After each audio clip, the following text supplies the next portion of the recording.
If thousands of fans mobbed you for an autograph, that might inflate your ego just a little bit. But not so for Backstreet Boy Brian Littrell. He says his faith is really what keeps him grounded. The Backstreet Boys are one of pop music's super success stories. This larger-than-life quintet plays to sold-out crowds all over the world. Their multi-platinum credentials include record sales of 76 million albums and 12 top 40 hits. But millions of screaming fans and hit records are not what keeps Brian Littrell motivated. In spite of his phenomenal career, this Backstreet Boy says his faith and his family are the cornerstones of his life.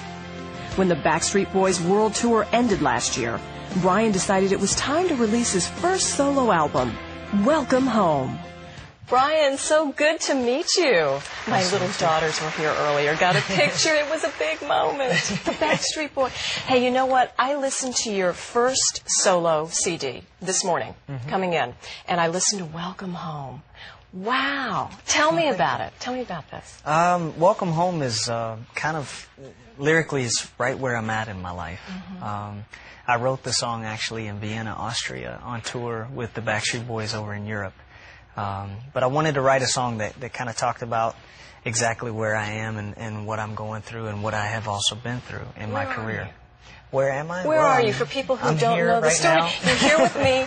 We're having a little chat. But in your life, where are you? Because going from a Backstreet Boy to listening to this, it's different. My answer to that is I'm right where God wants me to be. He's had nothing but provision on my life and in my career through adversity and the things that have happened in my life before the Backstreet Boys, as well as during the Backstreet Boys, and even today now as still a Backstreet Boys member, but moving into contemporary Christian music. That's where I'm at. Let's talk about going back and some of the adversity, because growing up you had a congenital heart defect. Yes. You've also had heart surgery more recently, and it's a miracle you're here today. Tell me a little bit about that struggle. It is a miracle. You talk about God's grace has been, you know, His hands have been on my life, my whole life.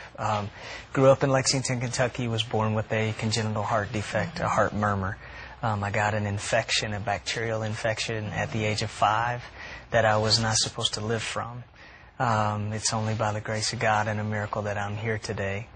In my early 20s, through travel, through the stress of my schedule, eating wrong, the things that were going on in my life at that time, at the height of, let's see, this was just before the Millennium record came out. This was a biggie. It was pretty big.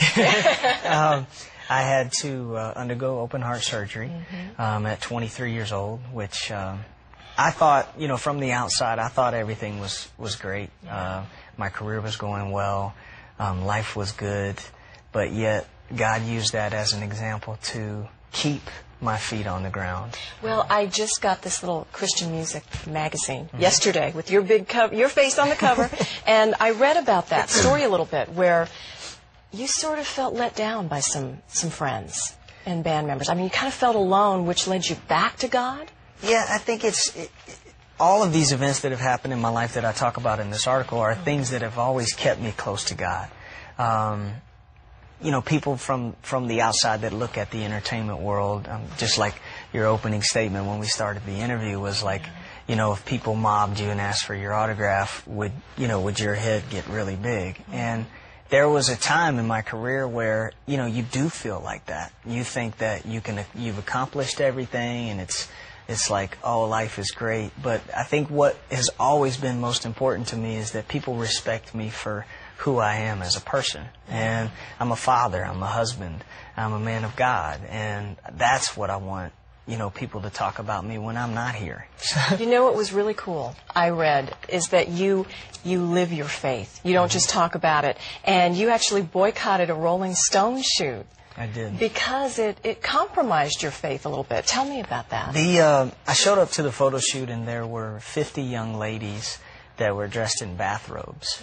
And I knew that something was wrong. I was not told anything about the photo shoot of what this picture that the photographer was trying to paint. And come to find out, it turned out that they were supposed to be naked in this photo. And it was supposed to portray this image of the Backstreet Boys as larger than life, and we could have anything that we desired because of the music business. And that's not me as a person. That's not who I am. And your wife, who's sitting over there, yes, would not like it either. No, I didn't, you know, and Yeah. I didn't want to disrespect her. I was happily married at the time, still am happily married, and a father of a 3.5-year-old.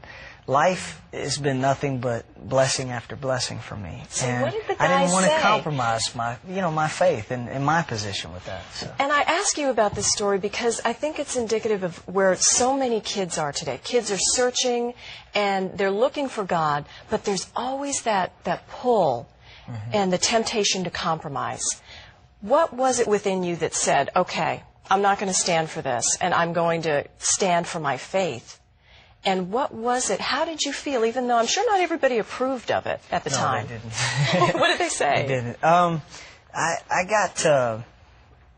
I got beat up a little bit, so to say, from the other members, from the production staff that was trying to get this shot done in a timely manner. And Good for you. I really stood steadfast in my faith because of my relationship.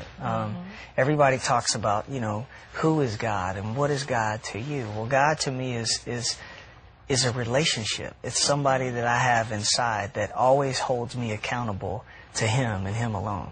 And I don't have to be accountable to anybody else other than Him. And I knew in that situation is not where, you know, God used that in my favor, to be honest with you. He ended up turning the article around, and where I got a chance to take a picture by myself and actually talk about why I didn't stand with the other guys. And in Rolling Stone magazine, that's, you know, what some people call the pinnacle of, you know, your career. But yet God used that in my favor to really talk about who I am as a person. I love it. And it all began with a relationship, as you Yes. said, with Jesus. Yes. Well, Brian, this is fantastic. The new CD is called Welcome Home. We appreciate you stopping in and talking with us. I have to save this one for my daughters. Okay. They love you. No problem. Thank And you. if you want more information, you can visit livingthelife.com and find out everything there.